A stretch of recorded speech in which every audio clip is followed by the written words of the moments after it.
তুমি যদি চুক্তি না করো তাহলে কিন্তু তোমার খবর আছে। আবার ইরানও পাল্টা জবাব দিল এই বলে যে আমি অবশ্যই বিবেচনা করে আমার স্বার্থের অনুকূলে হলে আমি এটার জবাব দেব, তবে আমি পর্যালোচনা করব। আমি কোনো ডেডলাইন মানি না। আজকে রাতের মধ্যেই ইরানের জবাব আশা করছে যুক্তরাষ্ট্র। অনেকটা হুমকি।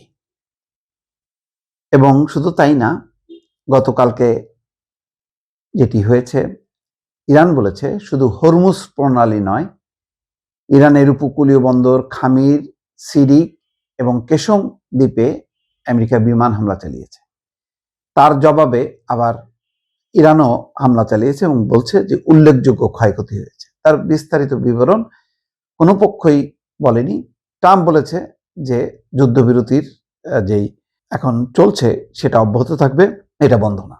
কিন্তু ডোনাল্ড ট্রাম্প বলেছেন যে ওয়াশিংটনের সর্বশেষ প্রস্তাবের জবাব তেহরানের কাছে আজ রাতের মধ্যে, অর্থাৎ আজ শনিবারের রাতের মধ্যেই আশা করছে।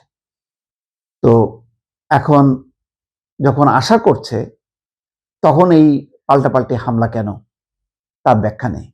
বোঝা যায় দুই পক্ষ প্রমাণ করতে চায় যে তুমি যদি চুক্তি না করো তাহলে কিন্তু তোমার খবর আছে।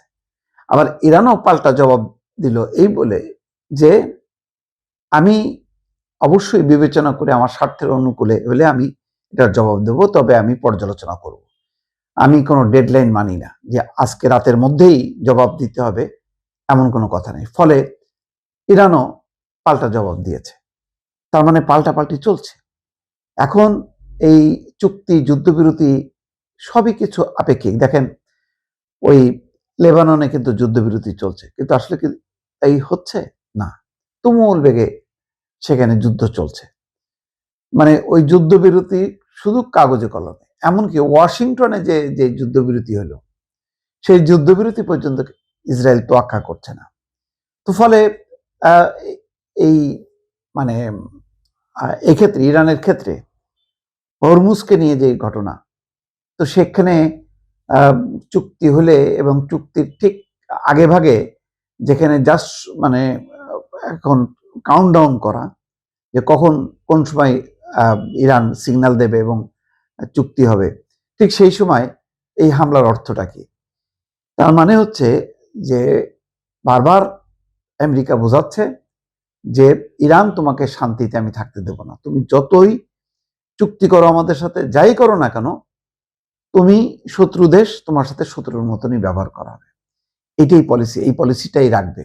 ইসরায়েল দেখেন যেমন কোনো কিছু মানে না, এবং এইটা মানার ক্ষেত্রে আমেরিকা যেমন ইসরায়েলকে কখনো ধমকও দেয় না বা হুঁশিয়ারি দেয় না, ইসরায়েল যে এটা খারাপ কাজ করছে এরকম উচ্চারণও করেন না, ঠিক তেমনি ইরানের বেলায়ও কিন্তু ভবিষ্যতে তাই হবে।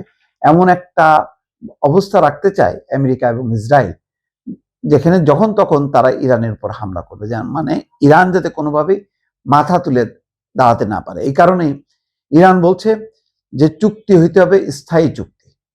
যদিও এখন একটা খসড়া, 1 পৃষ্ঠার একটা খসড়ায় তারা যুদ্ধ বিরতি বা যুদ্ধ বন্ধের চুক্তি করবে, তারপরে 30 দিনের ডেডলাইন থাকবে। সেই ডেডলাইনের মধ্যে পারমাণবিক যে নিরস্ত্রীকরণ আলোচনা সেটা হবে, সেটারও মেয়াদ হলো 30 দিন। তবে যেদিন স্বাক্ষর হবে সমঝোতা স্মারক, তারপর থেকে হলো 30 দিন ধারাবাহিকভাবে আলোচনা চলবে। এই হচ্ছে মোটামুটি এরকম একটা আবহাওয়ার মধ্যে দিয়ে কিন্তু একটা তেলের বাজারে একটা প্রভাব পড়েছে, যা বিশ্ব একটু স্বস্তির নিঃশ্বাস ছেড়েছে। ঠিক সেই সময় আবার দেখেন তার মধ্যেও পাল্টাপাল্টি হামলা চলছে। তো ফলে সব মিলায় মানে মধ্যপ্রাচ্যের আকাশে যে কালো মেঘের ঘনঘটা, এটা খুব দ্রুতই দূর হবে তেমনটা আশা করা যায় না।